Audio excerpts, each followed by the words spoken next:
Right bafethu, izolo ngike ngakhuluma indaba kaNkabinde ukuthi uphethe uThikamitisi uphethe upetrol ushisa kwasani. uNkabinde bafethu uvesane wasidela wanikela ngempilo yakhe kubantu baseZansi Afrika ukuthi athi no, nami angijoyine lapha komkhonazi ukuthi angilwe nomkhonazi as a friend, because vele phela siyazi ukuthi bebengama friends before bebelwa into yokukhulula umuntu omnyama kuleli side leli esithi la security.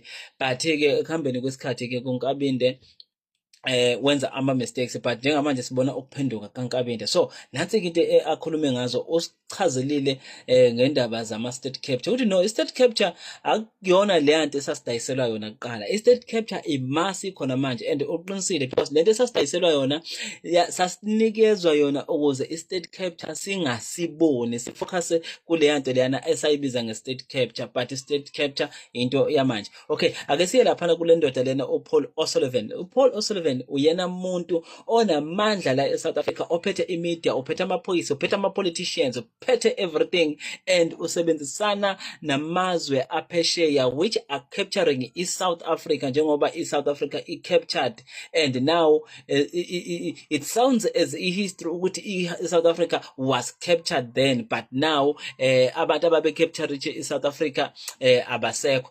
But-ke uNkabinde-ke usicaciselile ukuthi iSouth Africa is now captured. Alright. Nansi-ke into eyenzeka, ake ngithathe nje example izinto akhulume ngazo. Siyakhumbula ukuthi kwakukhona uNational Commissioner, I think ubeyibamba laphana ku-National Commission ulentuza uHomotso Phahlane. uHomotso Phahlane-ke ngesimanga sokuthi abo-Paul O'Sullivan uma befuna ukuthi benze izinto ngendlela yabo eSouth Africa baye befune umuntu abazombeka bona enze lezi zinto abayifunayo, of which uHomotso was not one of those people abangamprefera ukuthi engabamba leyo position. Umuntu abebemfuna kuleso sikhundla lesana bekuRobert McBride. So uma befuna uRobert McBride, so benza itulo, they made a plot ukuthi uqetulwa kanjani ulentuzo uHomotso Phahlane. Now basebenza-ke lento lena esingathi kube khona umbimbi, whereby they were discussing ukuthi iplan yabo izosebenza kanjani ukuze bekwazi ukuthi bafake uRobert McBride laphana njengomuntu i-main player laphana okubani okuPaul O'Sullivan. Remember ukuthi uPaul O'Sullivan akalona iphoyisa, akekho esiphoyiseni, but unalawo mandla to influence amaphoyisa, kube uyena owa-instructayo ukuthi awenze njani, babambe ama-meeting. Just imagine bafowethu iSouth Africa ukuthi isezingeni elingakanani le-state capture, uyena okwazi ukuthi abahlanganise, abatshele ukuthi this is what is going to happen, uqhamuka ne-agenda, this is how we are going to assess these things. So now ubiza imedia. Just imagine laba bantu they are capturing imedia, babiza imedia. Kukhona imedia kulele, they even made ilentuza i-WhatsApp group. I-WhatsApp group ebibizwa ngePhahlane, I think, yeah, ibibizwa ngePhahlane.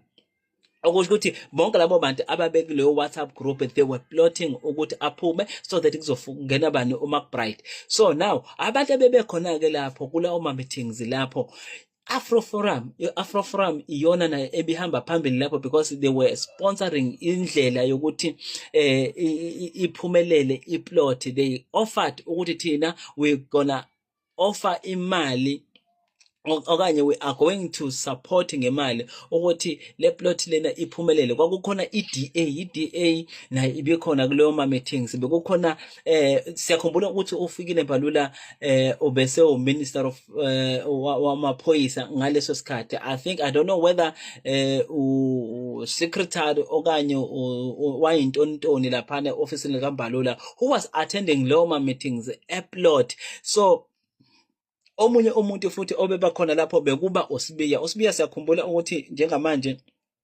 izinto eziningi ziqhamuka ngoSibiya laphana kwe-ad hoc committee, ngoba kukhona lama committee lawa njengoba kuvela zonke lezi zinto. uSibiya omunye wabantu abahamba phambili kuyona yonke le nishinishi lena eyenzakalayo eSouth Africa. So wayekhona even by that time, yabona nje ukuthi akuyona into namhlanje indaba kaSibiya. Wayekhona lapho, wayengekho ngisho kuphiko lamaphoyisa, wayengelona iphoyisa, but wayekhona kweplot.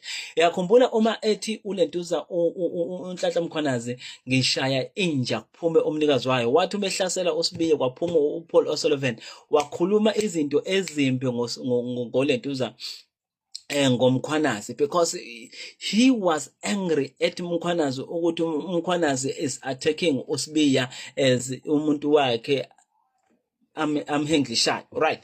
So bonke labo bantu labo they were forming a party ukuthi kuketulwe bani uPhahlane.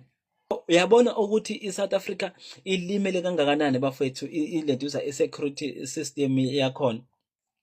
So enye into futhi ayivezile lapha ukuthi, do you know what they do? Bafike indlela uma befuna ukuplotha something bayakwazi ukuthi bacheck, akekho umuntu ongenawo ama-scandals akhe, uyayibona leyo nto leyo.